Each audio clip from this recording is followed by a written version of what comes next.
கொஞ்ச நாளைக்கு முன்னாடி ஒரு பிரியாணி வீடியோ போட்டிருந்தேன். அத பார்த்துட்டு நெறைய பேர் இன்னை வரைக்கும் ரெசிபி கேட்குறீங்க. எங்களுக்கு வீட்ல செய்ற பிரியாணி தான் பிடிக்கும். ஏன்னா மசாலாலாம் ரொம்ப கம்மியா, அதே நேரத்தில சிக்கன்லாம் நல்லா வெந்திருக்கும். அது எப்படி செய்யணும்னு பார்க்கலாம். ஃபர்ஸ்ட்டு சிக்கன் வந்து ப்ரெப் பண்ணணும். நல்லா வாஷ் பண்ண சிக்கன்ல உப்பு, மிளகாய்த்தூள், மஞ்சத்தூள், தயிர், இஞ்சி பூண்டு பேஸ்ட் எல்லாம் போட்டு நல்லா மிக்ஸ் பண்ணிட்டு, இத வந்து ஒரு 1 ஹவர் கூட நீங்க அப்படியே சோக் பண்ணிடலாம். அப்பதான் சிக்கன் உள்ள நல்லா மசாலா போகும். இப்போ ஒரு குக்கர்ல 3 கரண்டி நெய், 2 கரண்டி எண்ணெய் ஊத்திக்கிறேன். உங்களுக்கு வேணும்னா மொத்தமாவே நீங்க நெய் ஆட் பண்ணிக்கலாம். இதில் வந்து ஹோல் ஸ்பைசஸ் ஆட் பண்ணிக்கிறேன். பிரியாணி இலை போட மறந்துட்டேன்.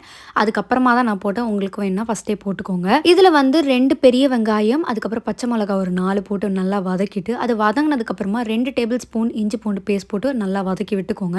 அதுக்கப்புறம் ஒரு கை புதினா அண்ட் கொத்தமல்லி 2த்தையும் வாஷ் பண்ணி போட்டுட்டு அதையும் நல்லா வதக்கிக்கோங்க. இதுக்கப்புறம் தக்காளி ஒரு 2லேருந்து 3 மீடியம் சைஸ் தக்காளி வந்து நான் ஆட் பண்ணிக்கிறேன். இந்த மாதிரி நல்லா வதக்கிட்டு எண்ணெய் பிரிஞ்சு வரும்போது 1 ஸ்பூன் உப்பு, அதுக்கப்புறம் 2 ஸ்பூன் மிளகாத்தூள், நான் வீட்டில் யூஸ் பண்ணுற நார்மல் மிளகாத்தூள் தான் வந்து ஆட் பண்ணியிருக்கேன். இதை நல்லா வதக்கிட்டு அது கூடவே நம்ம 1 மணி நேரம் ஊற வச்ச சிக்கனையும் ஆட் பண்ணிக்கிறேன்.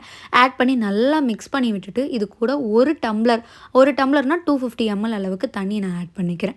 ஸோ இதை ஆட் பண்ணிவிட்டு குக்கரை மூடி போட்டுட்டு 2 விசில் வச்சு ப்ரெஷர் குக் பண்ணி எடுத்துக்கிறேன். உங்களுக்கு ஒரு விசிலே சிக்கன் நல்லா வெந்துடும் அப்படின்னா நீங்கள் ஒரு விசில் கூட எடுத்துக்கலாம். இப்போ ஓப்பன் பண்ணிவிட்டு நான் வந்து 1/2 an hour பாஸ்மதி ரைஸை ஊற வச்சு வச்சுருக்கேன். அதை வந்து இதில் ஆட் பண்ணிவிட்டு 3 கப்பு அரிசிக்கு 5 கப்பு அளவுக்கு தண்ணி, இதான் ரேஷியோ. பட் ஆல்ரெடி நம்ம 1 கப் ஆட் பண்ணதுனால நான் வந்து 4 கப் மட்டும் ஆட் பண்ணிக்கிறேன். ஆட் பண்ணிவிட்டு 2 விசில் ப்ரெஷர் குக் பண்ணி நம்ம ஓப்பன் பண்ணோம் அப்படின்னா வந்து இந்த மாதிரி செம்ம டேஸ்டியான ஹோம் ஸ்டைல் லெஸ் மசாலாவில் ஆன பிரியாணி வந்து ரெடி ஆகிடும். ஸோ இதில் இன்க்ரீடியன்ட்ஸ் என்னெல்லாம் ஆட் பண்ணியிருக்கேன் அப்படிங்கிறத நான் டிஸ்கிரிப்ஷன்லேயும் ஃபஸ்ட் கமெண்ட்லேயும் கொடுக்குறேன், செக் பண்ணி பாருங்கள்.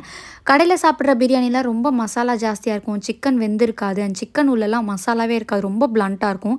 அதுக்காக தான் நான் இந்த மெத்தடில் வந்து செய்வேன். ரொம்ப சூப்பராக இருக்கும். இதை 65யோட சர்வ் பண்ணலாம், இல்லை உங்களுக்கு தயிர் பச்சடி பிடிச்சா தயிர் பச்சடியோட சர்வ் பண்ணி சாப்பிட்டிங்கன்னா ரொம்ப சூப்பராக இருக்கும். ட்ரை பண்ணி பார்த்துட்டு எப்படி இருக்குன்னு சொல்லுங்கள்.